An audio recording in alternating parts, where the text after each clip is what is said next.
Olá, natural de Porto Alegre, filho do grande Cláudio Brito e da dona Loiva. Ele é radialista, jornalista, atualmente mestrando, né, na Unicinos. E hoje teremos uma conversa de peso com o grande Vinícius Brito. Fala, Cuba. Seja bem-vindo ao Conversa de Peso. Alegria para mim, uma honra estar aqui nesse espaço importante, né, que representa, acho que, uma tendência do jornalismo, que é o localismo, né? Então, falar num local que é a TV São Léo me orgulha muito, porque eu sou leopoldense apaixonado e fico muito honrado de estar aqui. A gente falava fora do ar, tu só nasceste em Porto Alegre, mas... Só eu nasci, mas antes de fazer um ano já morava em São Leopoldo, então... A água do Rio dos Sinos te puxou para cá. Bebi muito cedo.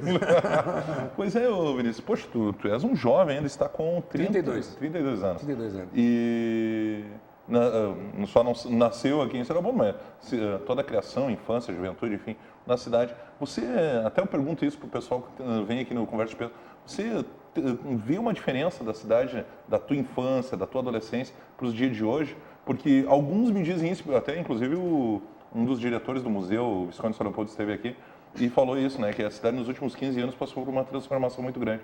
Você consegue ver essa diferença da tua infância para agora? Porque eu ainda sou da geração que ia no cinema, na Independência, cinema, né? DVD, ou no Brasil, ou no Teatro Independência ali.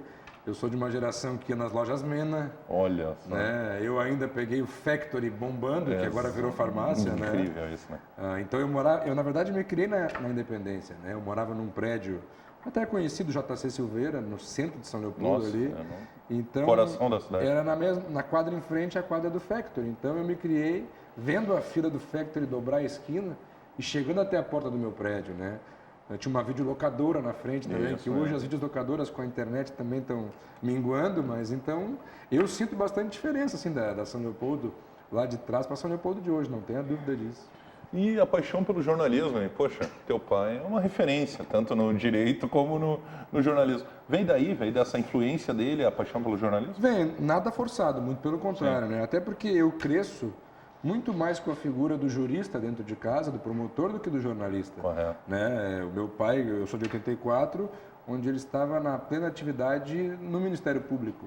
Então eu cresci muito mais com os processos, com a toga que ele vestia, né, com os livros de direito das aulas da Unicinos, do que com o jornalismo em si. O jornalismo era alguns momentos no período de carnaval que ele ia fazer os programas na Gaúcha, mas o meu dia a dia foi muito mais no direito, né? Eu cresci no fórum, não cresci na emissora de rádio e de televisão. Sim. Mas nas poucas vezes que eu tinha contato com rádio, com televisão, eu me encantei, me apaixonei, né? Fundamentalmente por televisão no primeiro momento, tanto que o primeiro curso realização audiovisual na Unicinos. Não cheguei a fechar, que era dá para chamar de curso de cinema. Sim. Né? O nome bonito é realização audiovisual, mas é curso de cinema. Inicialmente eu pensei muito mais em fazer televisão, fundamentalmente televisão. Eu fazia uma frase às vezes, né, quando eu era chamado na Unicinos para dar algumas palestras para os alunos de início de semestre, pela professora Luísa Carraveta, professora leopoldense, um patrimônio da Unicinos. Quase todo mundo que fez jornalismo da Unicinos passou por ela. Exatamente, eu aprendi muito com a Luísa e às vezes ela me chamava, né, para falar com os alunos mais jovens e eu dizia para eles assim, pessoal, eu acho que eu gosto mais de televisão do que de jornalismo. O que eu dizia com aquilo? Que eu poderia ser editor do Jornal Nacional com muita alegria, mas também seria produtor do Faustão com a mesma alegria. Exatamente. Porque eu gostava mesmo do circo eletrônico, que é a televisão. Né? Sempre tive como grandes referências, assim, o Daniel Filho, o Boni, eram caras que na minha infância eu me ligava, né? Juntamente com os ídolos do futebol. Então eu sempre pensei nisso, no jornalismo, né? Mas realmente houve a influência do meu pai, por mais que naquele momento da carreira dele ele estivesse muito mais presente no direito. Tem até uma história engraçada, eu era muito pequeno e eu sempre tive curiosidade de ver um júri, no tribunal do júri, né? E eu não podia entrar, porque tem que ter 18 anos. Isso, pela idade. Acho que a regra permanece essa, né? Não, só pode entrar num tribunal do júri, onde está se julgando alguém que cometeu homicídio com no mínimo 18 anos. E eu tinha 13, 14 e dizia muito pro meu pai, pai, eu quero te ver falando no júri. E eu sabia que ele era bom, né? O negócio de falar sempre foi, ainda continua sendo. A oratória é excelente. Exatamente, que eu via ele às vezes dar discursos em turma de paraninfos da Unicinos, turma de alunos que ele era paraninfo da Unicinos. E aí uma vez ele conseguiu lá, ele me levou no fórum em Porto Alegre, eu entrei vou contar uma ilegalidade aqui. Isso, complicar a vida do seu Cláudio. Ele me colocou assim numa porta por trás e eu entrei numa cabine de som, né, de onde tinha muitos equipamentos, que eu podia ver o júri, mas quem estava lá não me via, que era um vidro espelhado. Ah, sim.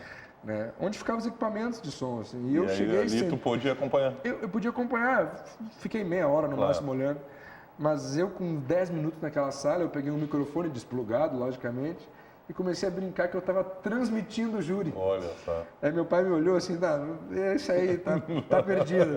É da comunicação não mesmo, adianta. né? Então eu sempre fui mesmo da comunicação, por mais que eu admire muito o direito, acho bacana pra caramba, mas nunca me enxerguei como operador do direito, não. E aí, residindo em São Leopoldo, o caminho natural, Unicinos. Unicinos. Eu fiz inglês na Unicinos, eu fiz catequese na Unicinos, eu jogava bola uma vez por semana na Unicinos. A Unicinos ela é do leopoldense, né? É verdade, é quase uma segunda casa de todos nós. A gente tem orgulho da Unicinos, é verdade, né? sem dúvida. Às vezes quando a gente viaja, eu viajo muito, por exemplo, para o Rio por causa do carnaval.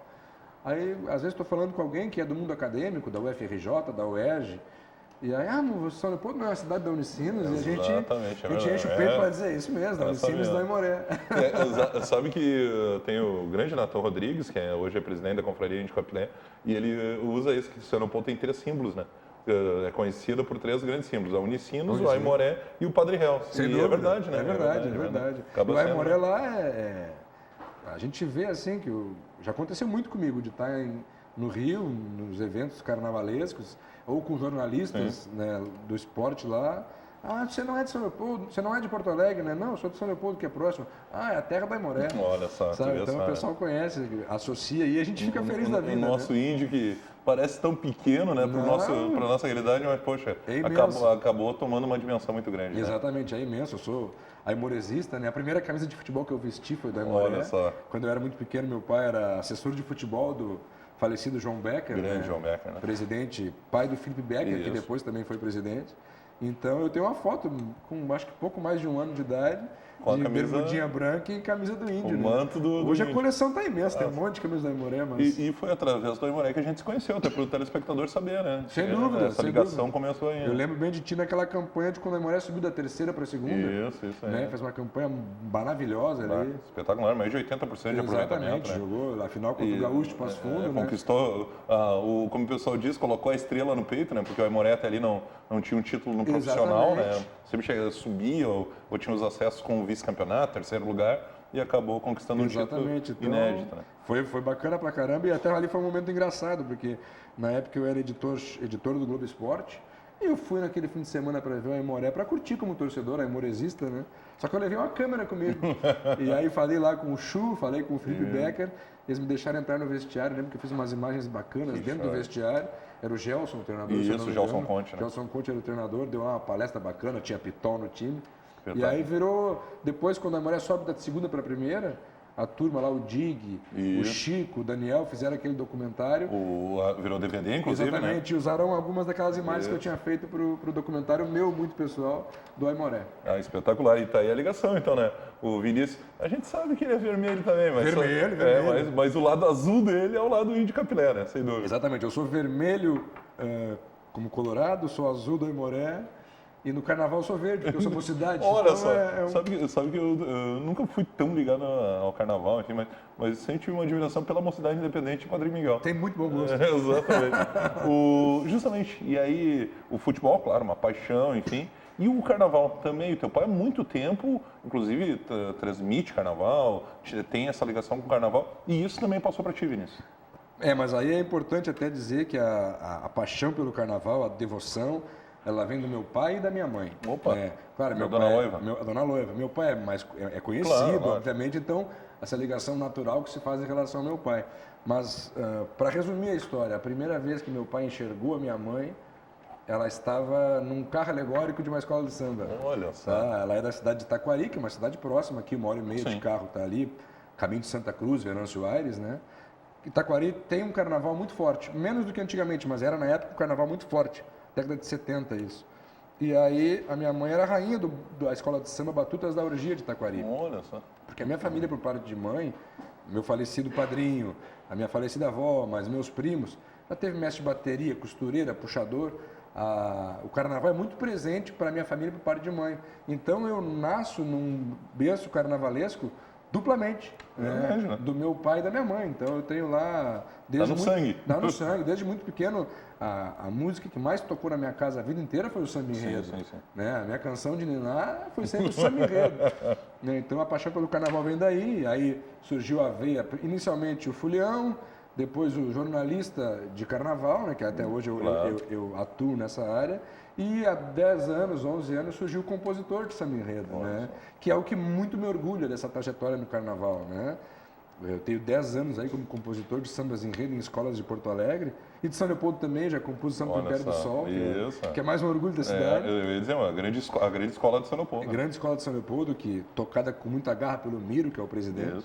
Né? Então, eu tenho muito orgulho assim, da minha trajetória de compositor, porque não tem nada parecido assim do que entrar numa avenida com 3.000 pessoas, 2.000 pessoas, depende do tamanho da escola, cantando teu samba, a arquibancada lotada com mais 10.000 pessoas cantando, aplaudindo teu samba, né? Isso aí não tem dinheiro que pague isso aí. Sem dúvida nenhuma, né? Sem dúvida. E nesse período todo de cobertura de carnaval, antes do bloco no comercial e do nosso intervalo, algum momento marcante, assim, claro, vários, certamente, mas algum especial que tu possa passar para o nosso telespectador? São muitos momentos, né? Porque além da minha atuação em Porto Alegre, né? Eu vou ao Carnaval do Rio há muitos anos, há 25, né? Mesmo tendo só 32. Mas eu tenho um momento que abraça as duas vertentes minhas, que é o compositor e o jornalista. Eu coordenei a transmissão de Carnaval da RBS durante 3 anos, né? 16 câmeras, comentaristas, repórteres, mais de 200 pessoas envolvidas, né? E eu na direção daquele evento. Então, tinha que ter muita responsabilidade e não deixar me levar pela emoção para fazer uma cobertura correta. E aí, o que acontece? O diretor da transmissão, ele não fica na avenida, ele fica dentro de uma sala escura, né, para o pessoal entender, com um monte de monitores. E aí tu escolhe ali qual é qual que vai jogar para o ar. Qual é a imagem que vai para o ar, onde é que o repórter vai entrar, não vai entrar, a hora do comentário, a hora de colocar o relógio do desfile, tudo isso tu fica discutindo por ali. E nesse ano específico, como nos últimos 10 anos acontece, tinham 2 escolas com sambas meus. Olha só.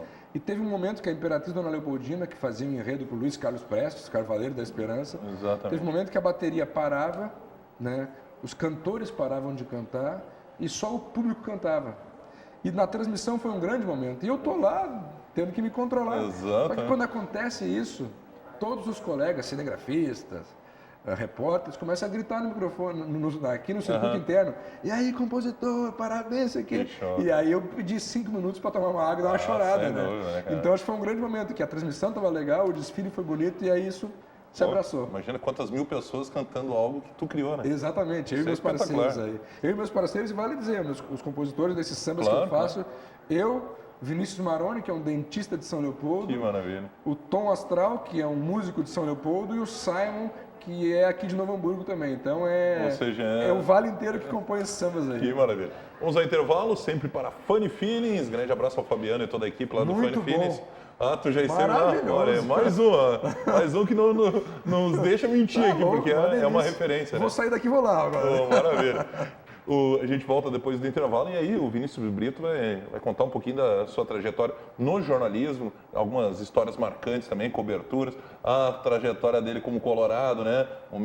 Esteve lá no Japão, vendo de pertinho o Mundial do Inter. Vamos ao intervalo e já voltamos.